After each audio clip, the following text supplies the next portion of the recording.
estábamos luchando contra la muerte, ¿no? Eran momentos tensos porque la investigación siempre toma su tiempo.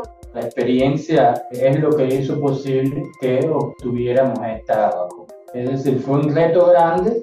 Y eso es una fortaleza de nuestra vacuna. Nosotros prácticamente enfocamos el centro a los proyectos COVID desde el inicio de la pandemia, es decir, detuvimos los demás proyectos y nosotros incluso en el caso específico de vacunas comenzamos 16 estrategias diferentes de desarrollo de vacunas y bueno, logramos tener éxito en esta vacuna debido a la experiencia que ya teníamos en el desarrollo de plataformas de este tipo, es decir, no estábamos en la misma situación que otras compañías en el mundo que estaban trabajando en tecnologías que nunca se habían utilizado en humanos. Nosotros estábamos utilizando una plataforma tecnológica que es muy conocida en el mundo, con la que teníamos una experiencia de trabajo ya de 30 años de producir vacunas. Las vacunas más seguras que hay en el mundo en este momento se basan precisamente en esta plataforma tecnológica de vacunas obtenidas por ingeniería genética, vacunas recombinantes.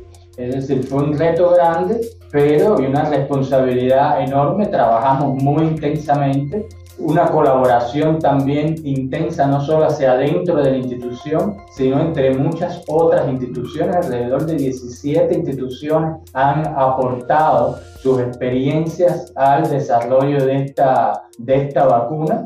Esta es una de las características de las diferencias de la biotecnología en Cuba, es decir, la integración, la colaboración entre diferentes centros. No hay competencia, sino todos contribuimos al avance de los proyectos. Esto permite maxificar el impacto, los resultados a partir de los limitados recursos con que tenemos y de las situaciones que nos impone el bloqueo. Y bueno, la experiencia es lo que hizo posible que obtuviéramos esta vacuna. El Centro de Ingeniería Genética y Biotecnología se funda el 1 de julio de 1986, precisamente el discurso inaugural lo da el comandante Fidel Castro.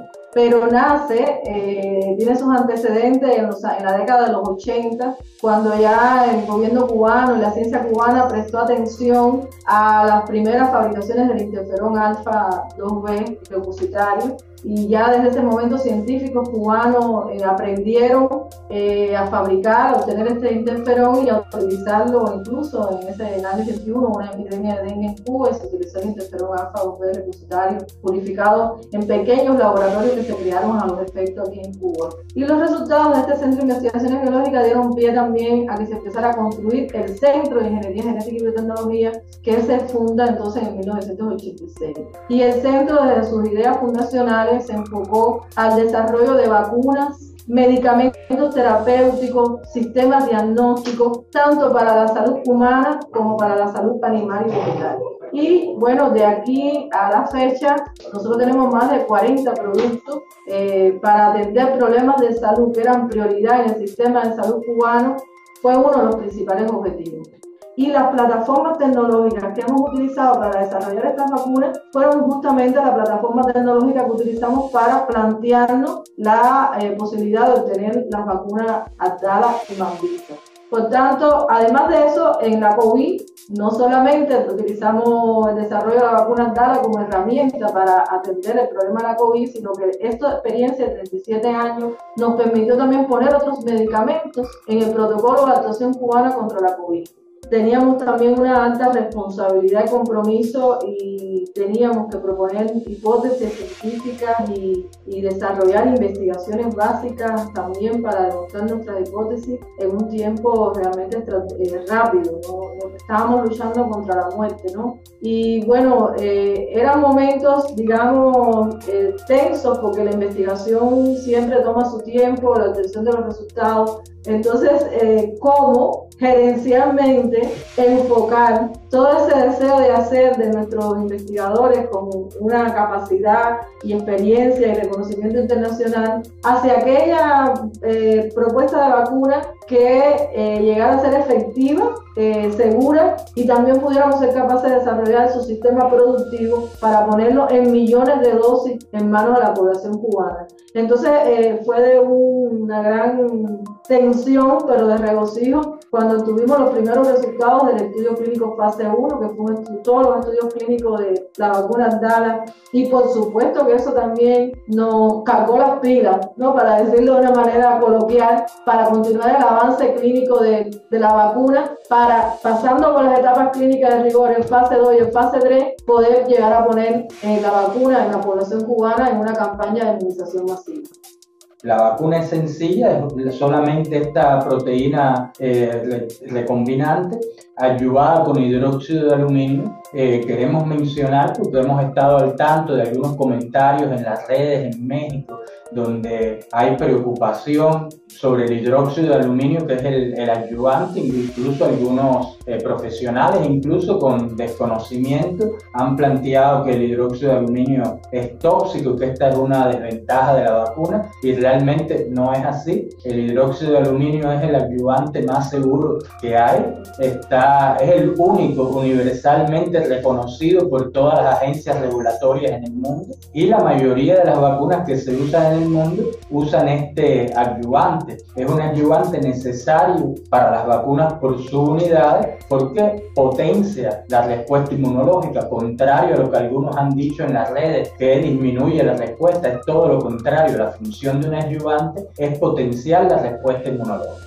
Y prácticamente nadie que no haya sido vacunado en el mundo ha recibido vacunas con este ayudante. Pero además, la vacuna Abdala tiene la característica de que se produce en una levadura, y esta levadura tiene la característica de que introduce mayoritariamente azúcares que se nombran manosa. Y estas mannosas tienen la peculiaridad de que también son inmunopotenciadores, porque hay receptores en las células que presentan los antígenos vacunales al sistema inmunológico para desarrollar la respuesta inmune, que son receptores precisamente de este azúcar de manosa.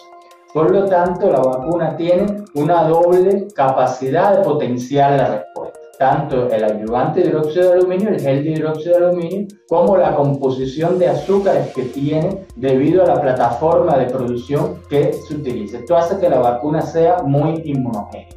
Y también hace, otra importante característica, hace que la vacuna sea termoestable, puesto que ustedes saben que hay otras tecnologías que requieren de congelación. Y en el caso de la vacuna Abdala, la conservación es a 4-8 grados, pero además por 2 semanas a 37 grados la vacuna no se afecta. Por lo tanto, esto facilita su distribución y para lograr una alta cobertura de vacunación en la población.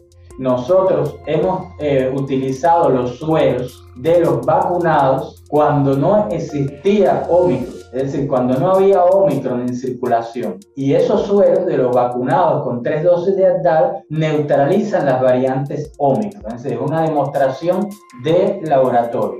Es decir, la vacuna Abdala, con la primo vacunación con Abdala, neutraliza Omicron.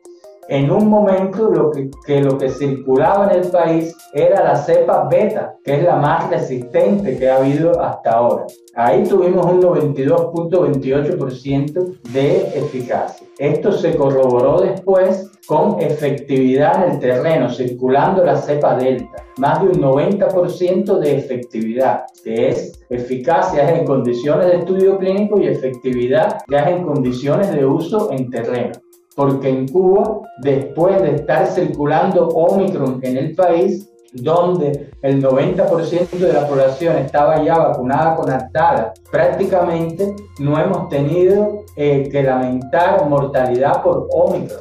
Incluso contrario a lo que ocurrió en el mundo, que el pico epidémico con Omicron fue muy superior al pico con Delta, que había sido el anterior. En Cuba fue 10 veces inferior el pico con Omicron que lo que ocurrió en Delta. Y prácticamente en Cuba, con las fronteras abiertas, sin medidas de restricción en el país durante todo este año, no hemos tenido que lamentar la situación que está ocurriendo en otros países, incluso en este momento que ya se habla de un 5º pico epidémico. En Cuba no tenemos esta situación, tenemos un total control del virus, ¿no? De la circulación.